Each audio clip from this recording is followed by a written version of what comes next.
Can you be clear with our listeners on Labour's policy on HS2 today at 11:30, please? Yes, there is no blank cheque from the next Labour government for HS2. We've always supported the idea of a new north-south rail link. But when I listen to David Cameron and George Osborne giving the impression that even though the costs are going up billion by billion, and even though the benefits are becoming less clear, they're going to go ahead regardless, I think that is completely irresponsible. A Labour Treasury won't treat public money in that way. Can you be clear what no blank cheque means? Does that mean the cost at 50 billion, Labour would go ahead with it, and if it rises above that, you scrap it? No, because there's two sides to this ledger. There's both the cost and the benefit. And we need to know, one, are the costs under control? And they've been spiralling in recent months. And secondly, are the benefits really there so that this would be the best way to spend that money rather than using it on other ways to improve our transport network or our rail network? And that is something which we are looking hard at, as is the new chair of HS2 and the National Audit Office and the Public Accounts Committee, because at the moment those questions haven't been answered.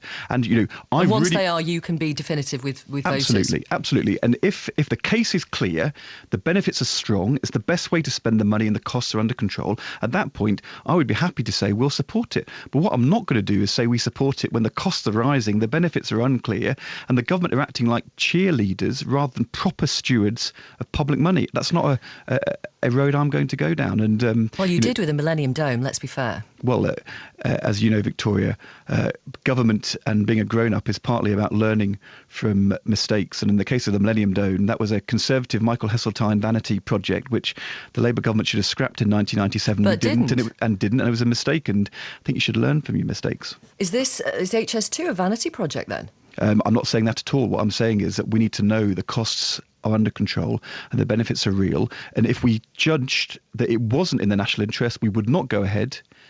And if it is in the national interest, if this is the best way to spend £16 billion on transport in the next Parliament and the extra billions in the years after, then we'll give it the go-ahead. But at this stage, I genuinely don't think the evidence is there, the case has been made, the National Audit Office has been very critical, and the government can't answer the questions. In those circumstances, it would be irresponsible for me to say, regardless of the benefits, we're going to pull the plug. But it's also really irresponsible for me to say, well, OK, look, whatever it costs and however obscure the benefits, will go ahead anyway, because I don't think that's the job of the Chancellor or the Treasury or proper government. George Osborne seems to be a cheerleader. That is not the job of the Treasury, and that's not the role I'm going to play. I'm going to be hard-headed about this. So it'll be your final decision on whether Labour backs HS2 or not? No, of course it won't. It will be a decision for a Labour cabinet or a Labour shadow cabinet led by Ed Miliband, of which I'm an important player, but only one voice amongst many.